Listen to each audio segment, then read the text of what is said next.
very good afternoon to you all and a happy Sunday. Today I'm all ready with my full riding gear. Feels good to get into the riding gear after a long time. And I'm out for a Sunday ride. I was planning to leave a little earlier, but I couldn't get the time. So let's go, baby.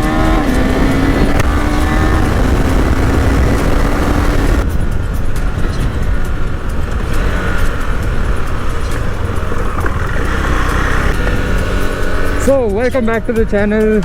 It's a beautiful Sunday afternoon. It's nice clouds up above. So just the right weather to start riding. I've strapped on my bag. Okay. Carrying some GoPro accessories and my raincoat and everything there. Today I want to talk about my bike.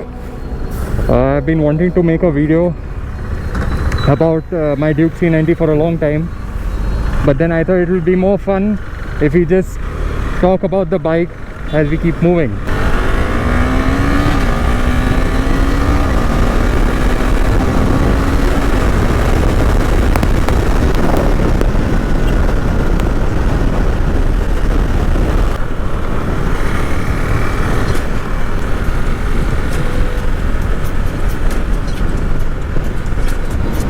Because it's a weekend lockdown, none of the restaurants are open, only takeaways. Okay. As usual, somebody wants to race. Where to begin? I've been owning this motorcycle for over 1.5 years, and I have to tell you, it's the best thing I've ever got for myself. I've been waiting for many years to get my hands on a new bike. It's taken a lot of patience, a lot of sleepless nights to see how it's all going to work out, but there, finally I have a beautiful bike, and it's been 1.5 years. I've completed about 12,275 kilometers. I did one very long road trip, 4,000 kilometers have been dedicated to that beautiful road trip that I had. I could unleash the bike and it really showed what it's capable of. After having ridden it for about 12,000 kilometers, I'm in a good position to talk about the pros and cons of the Duke 390 KTM BS6. All the problems that it has are hardly anything, and they're certainly not deal breakers, but yeah, they must be pointed out so that it can possibly help somebody else to take a better decision on getting their own motorcycle. Just take this right turn. Wow, Porsche. Nice.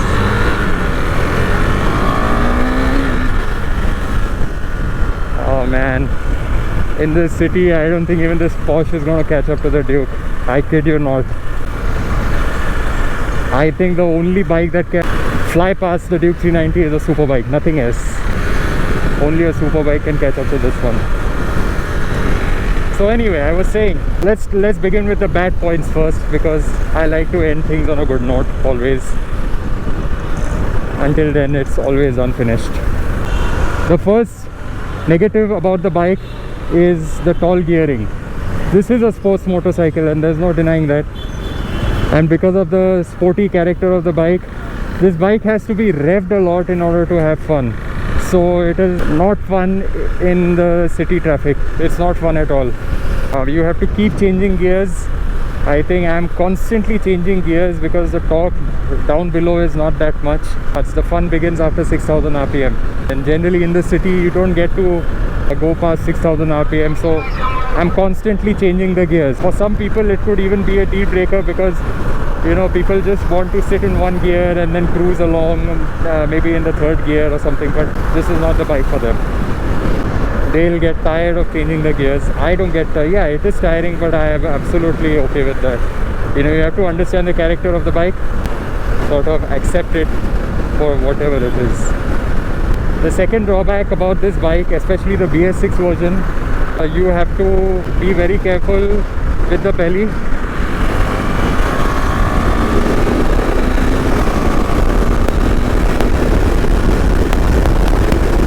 Have to be very careful with the belly, because the BS6 version has the exhaust pipe going from below the bike instead of between the bike, especially with the pillion.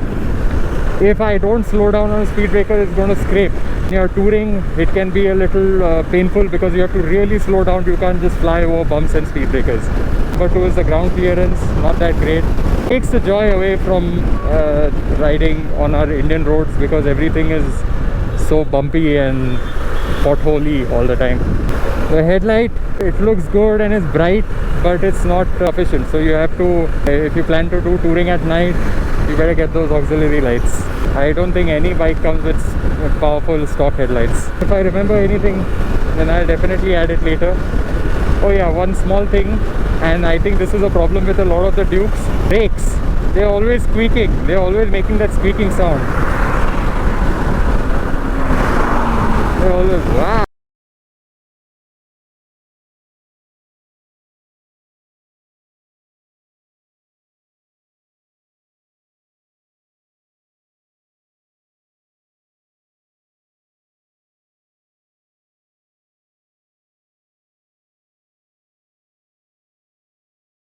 One is a Porsche Cayman, the other one is an R8, and the third one I think is a Jaguar F-Type sports car group or something. Yeah, nice to see people out. So anyway, brakes keep squeaking all the time, so you know, you always get a feeling that there's some dirt stuck inside the brake pads. And yeah, that's it. Those are the drawbacks. Let's get to the good points now. First and foremost, the performance is the best thing about this bike. It is absolutely a rocket. You have a super bike, you're gonna go past me. There's nothing as good as this in this price bracket, that's for sure. It keeps you smiling all the time. So performance is amazing. This bike is meant for the highways, it's meant for the open roads. You get an open stretch, just how quick this motorcycle is. The KTM Duke 390 is superbly quick. I've done about 155 kilometers per hour, but it can definitely go up to 165 or even 170. That's plenty of performance. The second plus point, the technology. It is packed with technology. It's got ride-by-wire, it's got sintered brake pads, color screen. I always keep it on supermoto mode because I feel that will give me more control over the bike, although it's a little dangerous that way because the bike will skid. It's got an up and down quick shifter. I can keep the throttle open. Right now it is open, and even then I'm shifting gears. It's possible because of the ride-by-wire technology in this. Up and down quick shifter, a beautiful feature at this price point. It's got Metzeler tires. They come standard with the Duke 390. Out of the showroom they come with Metzellers. Right now I'm running on Michelin. I think Metzellers are one of the best. Sunday I am expecting to see some more riders on the road. This is the first guy I have seen. Really good. Handling is just amazing. It's very intuitive. Once you get the hang of it, it's just amazing. The handling is just fantastic. And it's a very light bike.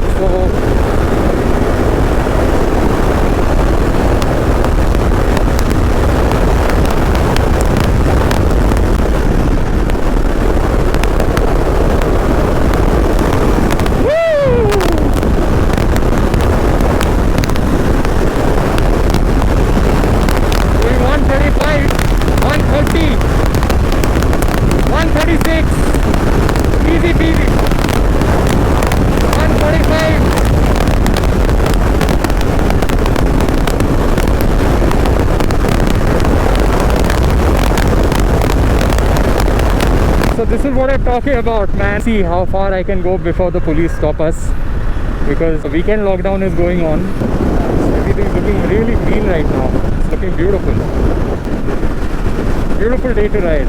Let's just fill up a little bit. The drawback with this particular model is that whenever you shift down third gear to the second gear, it switches off. It just stalls, the engine stalls. I don't know, maybe a software update might fix that. It happened some time back. Great. Okay, done with the quick petrol stop. Brand new Ninja 1000 there with the single silencer. It's the latest model. Nice all-round bike, I think. Ninja 1000.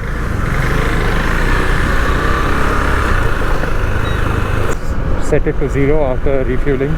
In the city, I get a mileage of about 20 to 25. On the highway, if I ride between 80 to 100 kilometers per hour, I get 28 or 29. If I stick to the highway and if I don't go over 100 kilometers per hour, I have even got 30 kilometers per liter. The size of the tank is not very big, so when I'm touring, I get about 200 kilometers of range, so the number of fuel stops I have to take is pretty high. I hope there are no cops behind the toll plaza. The looks have to be the fourth plus point. It is radical. Some people might like it, some people might not like it, but you cannot ignore it. It's that kind of a bike. It's extremely sporty, so wherever you stop, everybody has to look at you because 390s are not very common. Definitely the Duke 390 is a big head turner, so I love the looks. In fact, you can cruise at 80 or 100 all day long.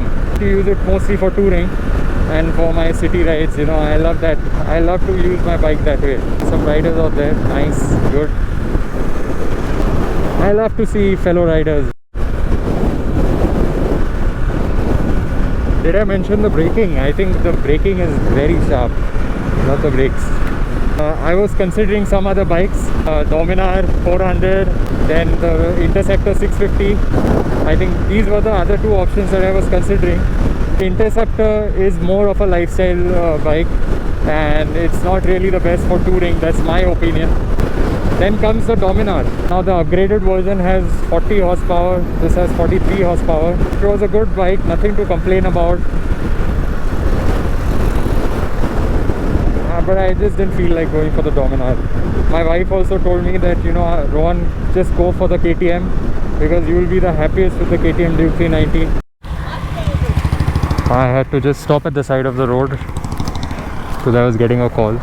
Just tried to connect bike to the KTM Ride Connect app in my mobile. The Bluetooth connectivity of this bike, it never connects. It used to connect earlier, but I don't know why it's not connecting. Don't even bother downloading it and trying to connect it because it won't work. I think this bike has a fair bit of vibration. I can feel it in the tank area. I can feel it I can feel the vibrations everywhere, but I tell you, it is never a bother because that is the character of the bike. The maximum I've done on this bike till now is 850 kilometers and I did not feel anything. It was not bothersome, the vibrations. The seat is a little hard, but then I also was carrying air cushion seats, so for me touring on this bike was not a problem. The vibrations, not a problem. The thing is, I got this windshield installed after my 4,000 kilometer ride. This would have been definitely useful because it's a naked bike, so when you go above 120 you get a lot of wind blasts on your chest, so this thing will reduce it a little bit. There's a Ninja 1000 coming up from behind, the one that we saw at the petrol pump.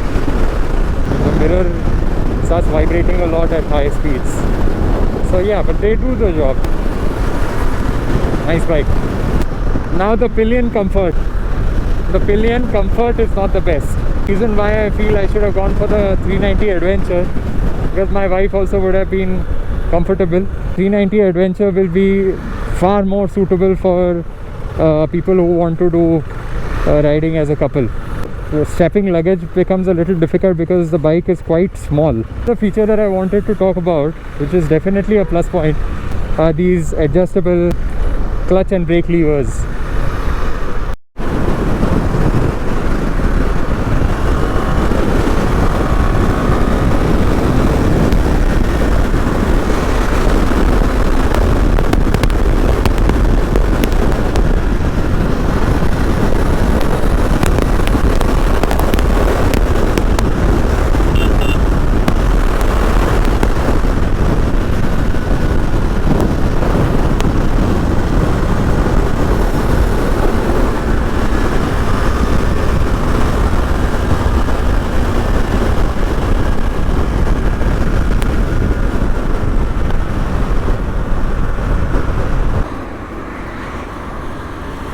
I noticed that this strap was just flying around.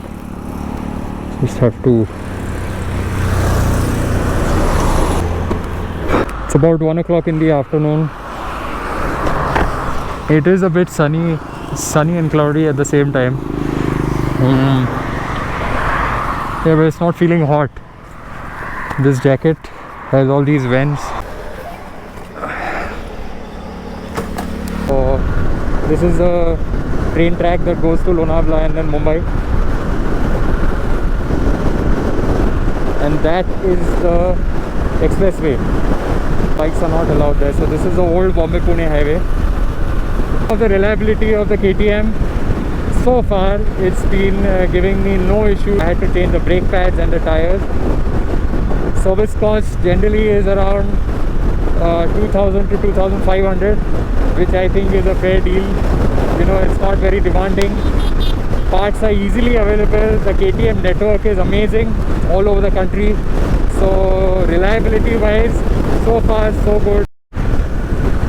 Heating issues, had no heating issues whatsoever. The bike has never stalled because of not had to stop at the side of the road or something. Maybe it's a BS6 model, I don't know. But heating has not been troublesome. Of course it gets heated up in the city. It definitely heats up because it's a high compression engine. 43 horsepower out of a single cylinder is a lot of pressure. It's not unbearable, you can easily manage.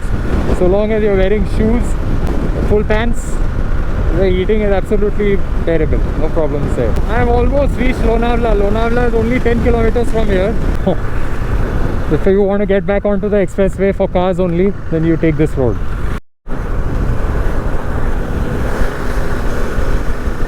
Yeah, another plus point about this bike is the build quality. When you sit on this bike, you just feel that everything is really well built. You know, the material that is used, the bolts, the color, you can feel that premiumness. And definitely you know, oh wow, that was a close shave there. Shit. Lots of tourists today in Lonavala.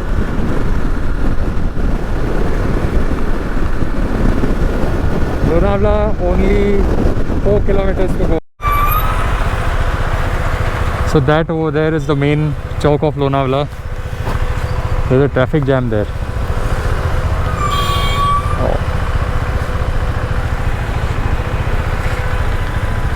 Oh, this could take a while. You see, in situations like these, the traffic has come to a halt. The radiator fan turns on, makes a lot of noise, and this is where it starts to feel really hot. Yeah, I can feel the heat now. It's got upside down forks by WP. WP makes one of the best suspensions in the market. 43 mm. Really good suspension, front and back. It took me almost 20 minutes to reach the chowk which I had shown you some time back. Oh shit, I think I'm gonna be stuck on my way back. Look at the traffic. Made a mistake. It's 1:30 in the afternoon and the rush is just crazy. Wow, the weather has changed all of a sudden. It was getting hot because it was sunny. Now all of a sudden it's just, there's just clouds everywhere.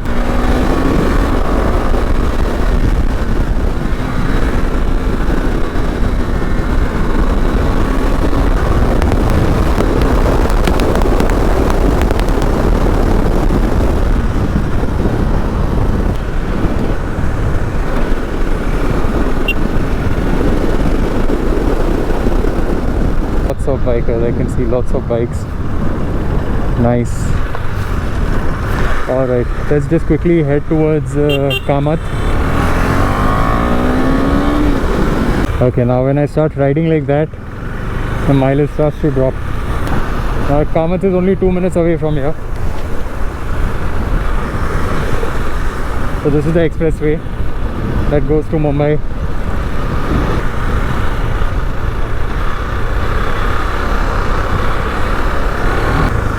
Okay, so we've finally reached Kamath. It's a nice little ride. Just thinking where to park now.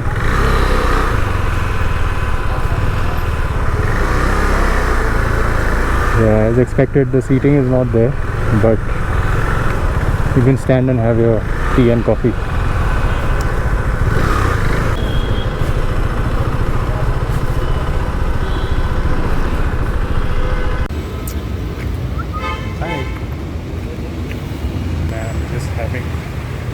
Having coffee at Kamath. So we're gonna have my coffee and then from here start riding back home.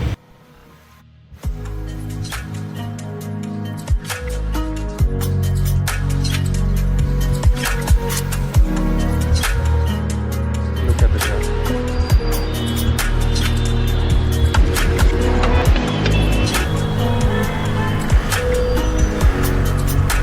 There's so much of traffic and plus the riding gear making me feel really hot right now. It's 2:10. Should take me about 1 hour max.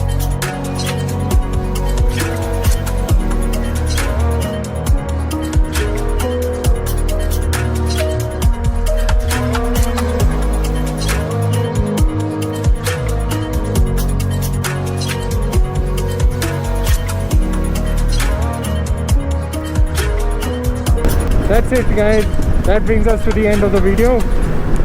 I hope you enjoyed the video, and if you did, please don't forget to hit the like button. Subscribe if you like the content. There's nothing much to show now. I'm going to be taking the same route. I hope you like the information that I provided about the Duke, and yeah, it's a fantastic bike overall. I'm very happy with it. Hoping to see many kilometers on this bike once the travel restrictions are further relaxed. So, and if you want me to cover any other aspect about the Duke 390, please let me know in the comment section and I'll be happy to make a video on that. See you in the next video very soon. Bye.